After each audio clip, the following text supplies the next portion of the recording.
Cynthia, and I'd like to introduce my audience to you.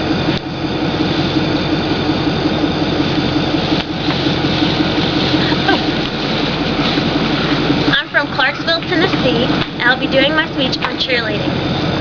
Cheerleading is one of the toughest sports and is often underestimated. Cheerleaders do more than just cheer from the sidelines. They dance and they stunt and they tumble and they compete and they practice as if they're competing all the time.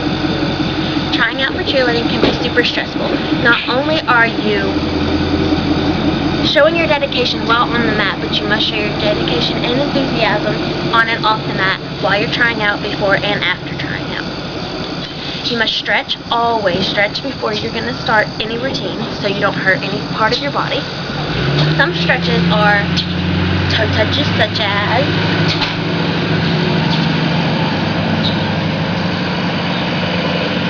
and this is my favorite.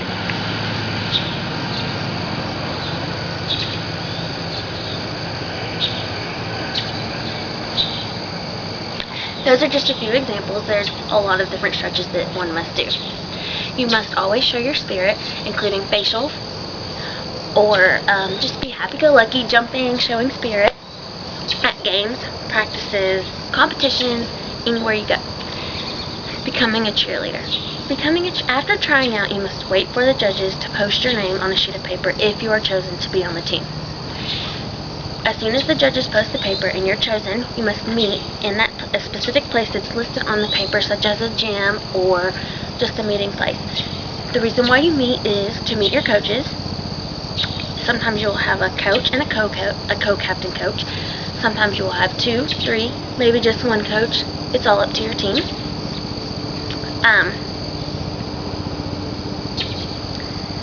Another thing that you will do while you're meeting is you must choose your uniforms as a team, your socks, your shoes, your hair bows, your ribbons, etc., megaphones, pom-poms. Those are all things that you all have to have that look alike, because teams look alike and it's your uniform. Expectations of a cheerleader.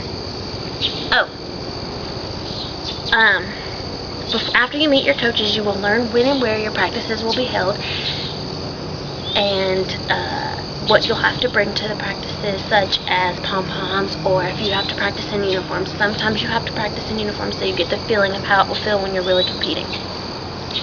Trying out for cheerleading, or expectations of a cheerleader. You must always understand that you're representing your team when you're in uniform, no matter where you are or who you're around. Every practice must be practiced as if you were competing.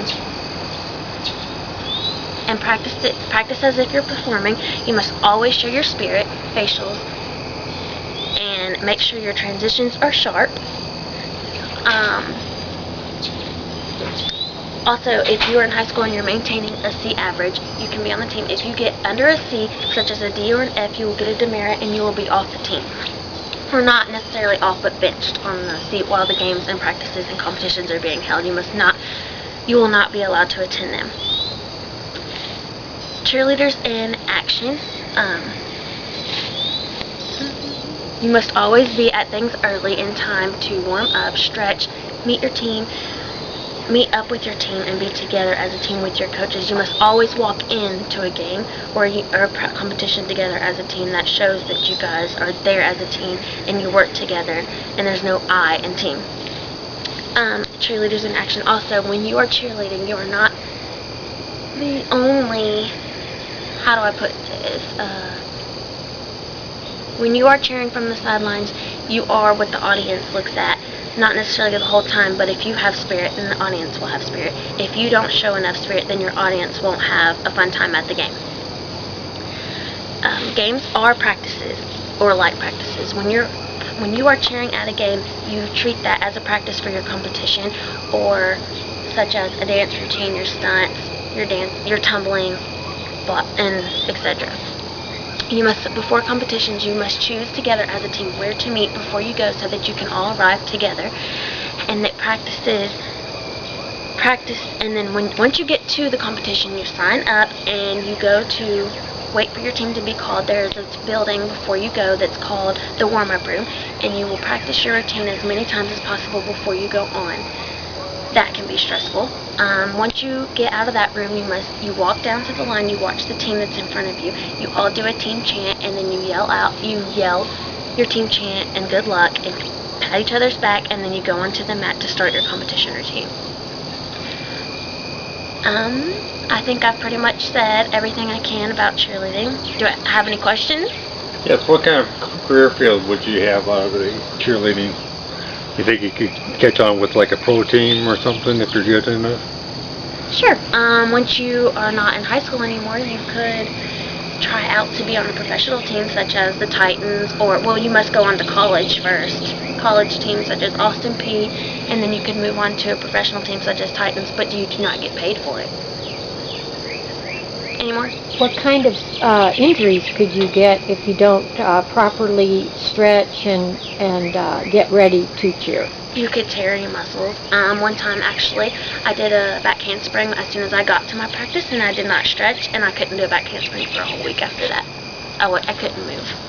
And are there scholarships attributed to Yes. cheerleading? Yes, from high school. If you stay on the team, all 4 years of high school, you could be rewarded with a scholarship to go to a school for cheerleading. What kind of cost is there involved with cheerleading? Cheerleading is expensive. You must pay for your uniforms, your shoes, your socks. You pay for competition expenses. You pay for a lot. I mean, it can get pretty expensive, but you can also do fundraising such as car washes, or selling baked foods such as cupcakes or cookies, or yeah. So now you know about cheerleading. Thank you.